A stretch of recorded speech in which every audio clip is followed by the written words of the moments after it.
May 3rd? It turns out a big part of getting things done is making a phone call.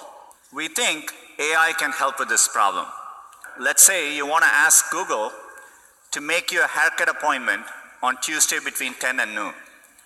What happens is the Google Assistant makes the call seamlessly in the background for you.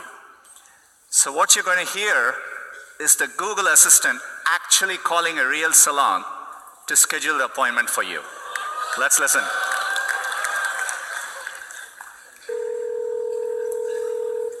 So how can I help you? Hi, I'm calling to book a women's haircut for a client. I'm looking for something on May 3rd. Sure, give me 1 second. Sure, what time are you looking for around? At 12 p.m. We do not have a 12 p.m. available. The closest we have to that is a 1:15. Do you have anything between 10 a.m. and 12 p.m.? Depending on what service she would like. What service is she looking for? Just a woman's haircut for now. Okay, we have a 10 o'clock. 10 a.m. is fine. Okay, what's her first name? The first name is Lisa.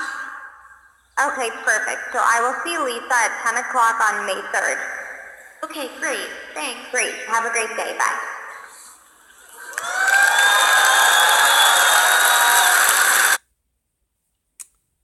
Hey, you all. Welcome back to the channel. Hope you all are having a great day. So you know what an idle threat is? Idle threats are basically when a threat isn't followed through, right? So with the Andrew Yang campaign and the idea that Andrew Yang is kind of created this gimmick to push universal basic income, and the concept that that's real far off, we may not need it,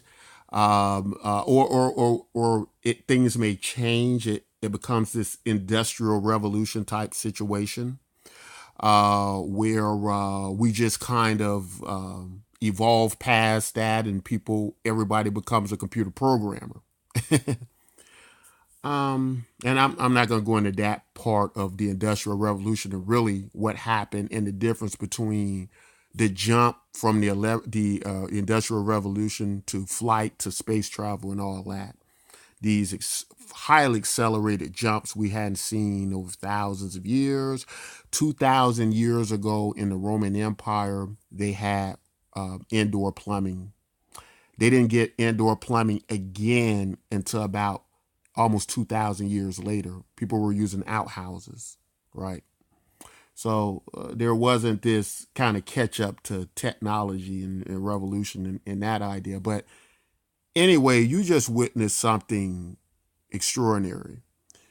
You witnessed an AI, this artificial brain and mind, having this conversation with a real person, is scheduling an appointment, which basically accounts for, I don't even know how many telephone jobs, appointment takers there is through the workplace all across the country. And we're seeing that now. That really technically means that all of those people can be out of a job at any time. We're talking a lot of people, call centers, right? Call center workers, right? All over the globe, call center workers. All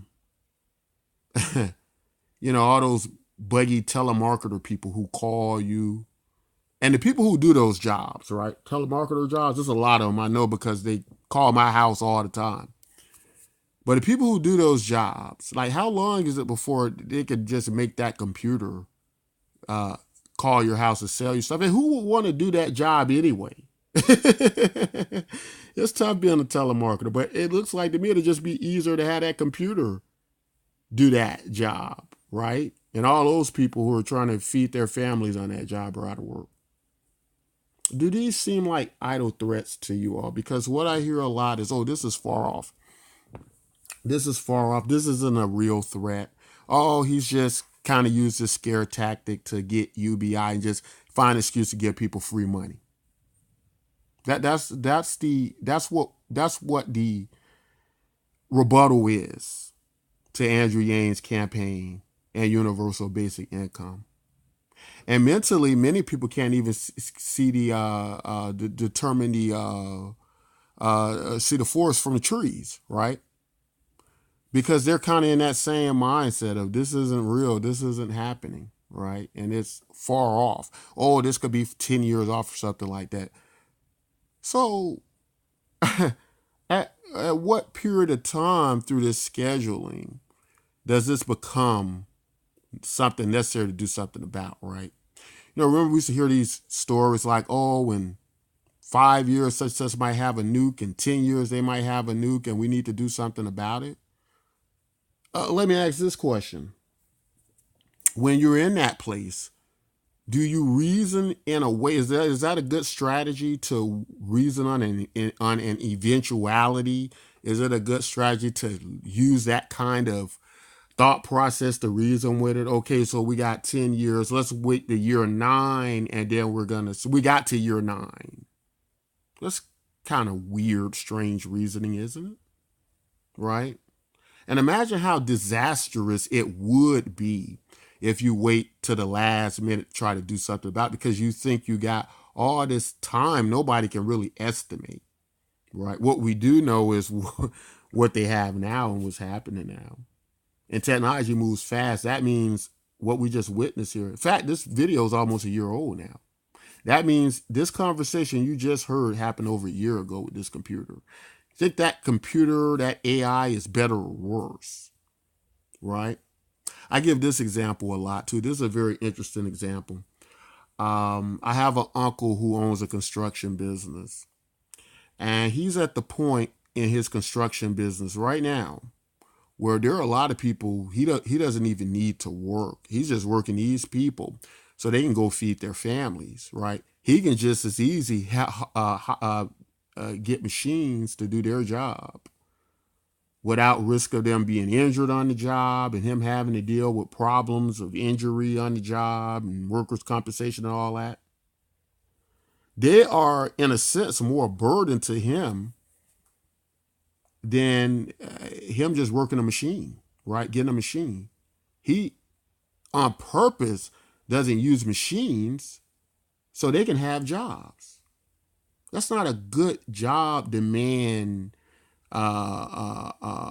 system, is it? That's not a good. That's not a good way to work. That we don't need you, but we're just gonna work you anyway so you can feed your family. That's not a good business model, right? Good business model is generally something like productivity and efficiency. And that's just the way our system has created the work, how it is. What are your thoughts on that, right? And we know this is happening, but the idea is don't worry about it right now. Don't come up with a plan right now. The environment is dying and in trouble. Let's not do it today. We got maybe 10, 20 years before it full stop is contaminated and we're all dying, and at which point we can start working on it then. These seem like very serious problems to me. And I have no way to gauge this technology, how fast it's moving. But I'm going to stop right there, guys. You all tell me what you all think about what some have declared to be this gimmick, this tactic, which all sounds ridiculous if you really sit down and think about it. But that's all I got for this video, guys. Real quick, doing my my universal basic income program over the blockchain across borders. We believe universal basic income is a basic right to every human being on the planet. Join our website, join the program. It's absolutely free to you. The only thing it does, gives you value that we feel you as a person deserve, because we believe value comes out of you into society and not the other way around. as a byproduct of materialism. But that's all we got to say in this video, guys. If you like content like this, don't forget to like, subscribe, and until next time, take care.